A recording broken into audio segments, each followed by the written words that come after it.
पिछली वीडियो में एटॉनमेंट नॉवल का इंट्रोडक्शन देखा था। अब हम इसकी समरी करेंगे। मैंने ये समरी 3 पार्ट्स में डिवाइड करने का वीडियोस बनाने का I have decided and it is part 1 out of 3. So, Atonement is a book written in 3 major parts with a final denouement from the author.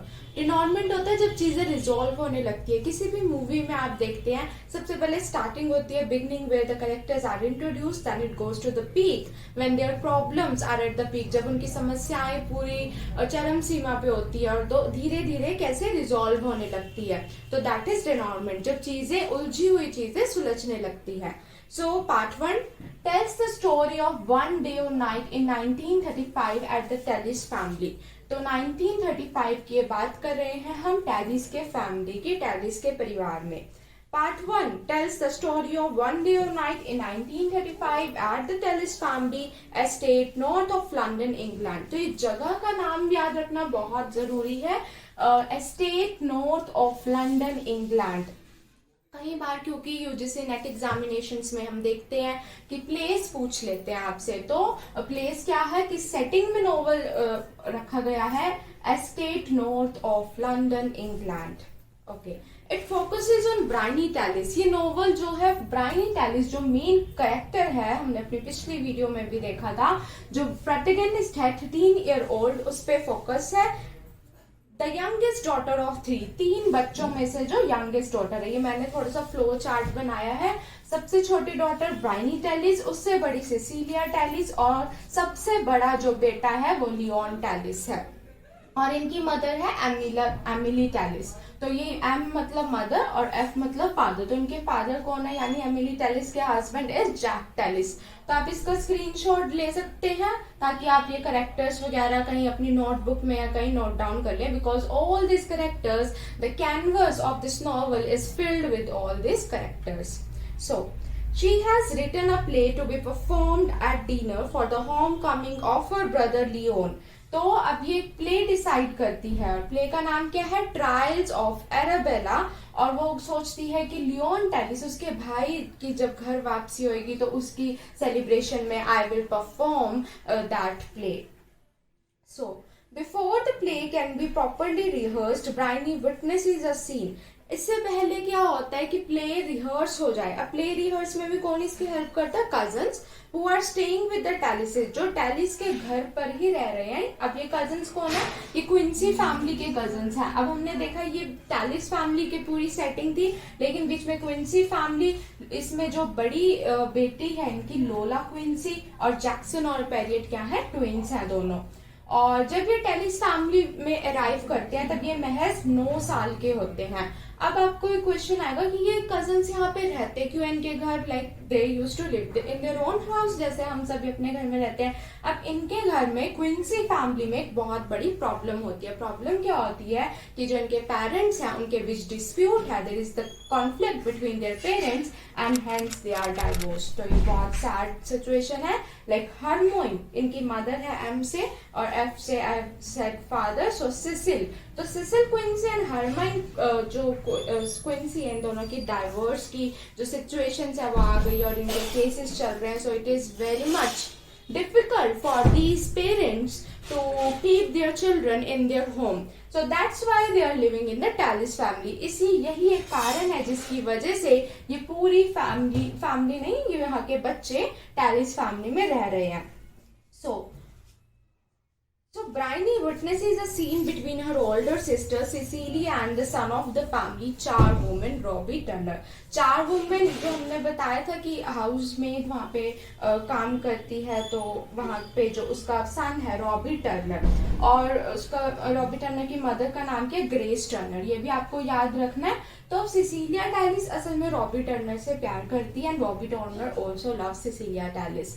लेकिन ब्रायनी टैलिस, इसकी जो छोटी बहन है, जो वो विंडो में से देखती है, वो बिल्कुल अलग होता है. शी सीज दैट उसको ऐसा मिस इंटरप्रिटेशन होता है कि Robbie Turner is doing wrong with her sister, that he is the culprit, that he has assaulted my sister. Assaulted means physically attacked, and that is not true in real. ऐसा सच्ची में नहीं था दोस्तों, क्योंकि ब्रायनी टेलिस ने ये सिर्फ अपनी मनगढ़ंत कहानी थी उसकी, या वो मन में ये सोच कर बैठी थी कि एडोलसेंट सीन्स वगैरह, like what ever she sees she just miss interpret. तो असल में ऐसा कुछ नहीं था, ऐसे उनके बीच बात भी नहीं हुई थी. एक्चुअली हुआ क्या था, जो जैक टेलिस, मैं आपको स्टार्ट थोड़ा सा रिवील कर देती हूँ, although I am killing your interest, still then I must tell you because it is coming in between.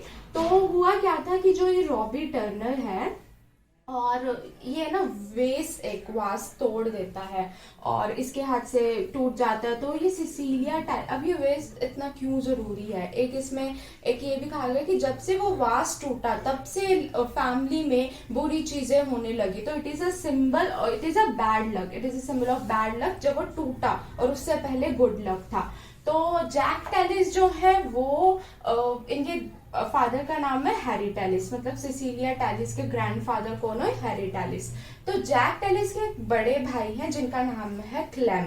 So Sicilia Tellis के अंकल हुए.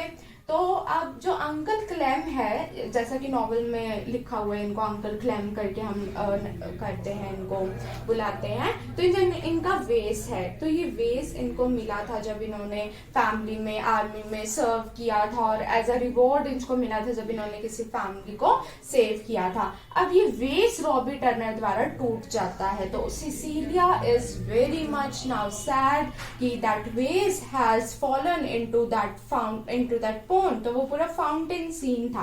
तो Sicilia Tellis just undresses herself and drowns into the water and brings that vase. तो ब्रायनी टेलिस को लगता है कि ये सब रॉबी टर्नर ने उसको करवाया, कि she is undressing herself, but it is not true in real. So what is an innocent act is greatly misunderstood by the young imagination, and this sets off a series of events. Series of events चलने लगते हैं with eternal consequences, और उसके हम परिणाम देख सकते हैं. ब्रायनी टेलिस की एक छोटी सी गलतफहमी, एक छोटी सी मिसअंडरस्टैंडिंग कैसे सारों की लाइफ चेंज कर सकती है. Following the fountain scene के बाद क्या होता है, ब्रायनी intercepts a letter from Robbie to Cecilia and reads it. Robbie Turner अब अपनी फीलिंग्स को बयां करने के लिए सिसिलिया को एक लेटर लिखने का सोचता है, और वो उस that letter is written in very obscene manner, like in adulations. तो वो लेटर अब ब्रायनी टेलिस पढ़ लेते, उसका दिमाग, like she becomes very much like बहुत ज्यादा वो चकित हो जाती है, आश्चर्यचकित कि ये कैसा लेटर है जो रॉबी टर्नर मेरी बहन के लिए लिखा है, रॉबी टर्नर मेरी बहन को भेज रही है, उसके लिए लिखा है. तो वो जब वो रॉबी टर्नर सिसिलिया टेलिस को वो लेटर देने के लिए चाहता है, तो बीच में ब्रायनी टेलिस एक रुकावट बन जाती है. So Briony intercepts a letter from Robbie to Cecilia and reads it, और उसको पढ़ने लगती है. In it, she discovers perverse desires and set out to protect her sister from the sex-craved maniac. मनाइक क्या आता है, एन ऑब्सेसिव एंथुजियास्ट, की एक पागलपंती दिमाग में. तो किसी को रिलीजन से भी लेके हो सकती है, and there can be many kinds of different varieties we can say. तो इसमें क्या था, उसको लगता है ब्रायनी टेलिस को कि रॉबी टर्नर क्या है, एक सेक्स क्रेव्ड मनाइक है जो मेरी बहन के साथ कुछ गलत करने वाला है. अब जब हमको अपने पता लगता है कि हमारे भाई बहन के साथ गलत हो रहा है, तो हम सबसे पहले काम क्या करेंगे, alert. We will alert that our brother or sister. तो same manner Briony Tallis sets out to protect Cecilia Tallis, वो अपनी बहन को बचाने के लिए प्रयास करती है. Before she can do so, ऐसा वो कर पाती इससे पहले, she witnesses the couple making love and mistakes it for assault. तो वो दोनों को एक unacceptable situation में देखती है, और उसको लगता है कि Robbie Turner has assaulted her sister, which is not true in real. Further confirming her assumption that Robbie is out to harm Cecilia. तो अपने दिमाग में confirm कर देती है कि रॉबी ही सिसिलिया को harm कर रहा है. Before the night is through, even रात वो खत्म हुई उससे पहले ही, her twin cousins run away from home. जो वो दो छोटे बच्चे हैं लोला के भाई दो, जैक्सन और पेरियर जो ट्विंस हैं, वो घर से भाग जाते हैं. और from home, triggering the rest of the dinner guests to search for them in the dark night. अब अंधेरी रात में अब जो डिनर गेस्ट है, जब बच्चे घर से चले जाते हैं तो बहुत सारे परेशान हो जाते हैं लोग, और वो बाहर ढूंढने के लिए उस अंधेरी रात में, उस आधी रात को ढूंढने के लिए सारे घर से बाहर निकल जाते हैं. ब्राइनी हु इज सर्चिंग अलोन, और ब्राइनी भी देख रही होती है, उन बच्चों को ढूंढ रही होती है, जैक्सन और पेरियट को. Witnesses a rape taking place of her older cousin लोला. तो वो क्या देखती है, ब्राइनी क्या देखती है कि क्विंसी फैमिली में जो जैक्सन क्विंसी एंड पेरियट क्विंसी, इनकी ओल्डर सिस्टर कौन है, लोला, तो इसके साथ किसी ने रेप किया है, इसका लोला का रेप हुआ है. So not want to miss an opportunity. अब उसको लगता है कि ये भी रॉबी टर्नर ने किया है, तो बिना इस मौके को गवाए Briony convinces everyone at the scene कि वो उस सीन को सारों को कन्विंस कर लेती है कि ये सीन भी रॉबी टर्नर ने किया है, including authorities that the assailant was Robbie Turner. और वो अथॉरिटीज को भी ऐसा बिलीव करवाती है कि इसके एजेलिएंट होता है कि जो कल्प्रिट है उस फिजिकल असॉल्ट का, वो रॉबी टर्नर है, and he is taken to jail, और उसको जेल ले लिया जाता है. आई नो कि आपके दिमाग में क्वेश्चन आ रहा होगा कि सिर्फ ब्राइनी के वर्ड्स पे रॉबी टर्नर को क्यों जेल ले दिया जाए, क्या वहां इन्वेस्टिगेशन टीम नहीं थी, क्या लोला ने बताया नहीं कि उसका रेपिस्ट क्या था, क्योंकि रॉबी टर्नर तो नहीं था.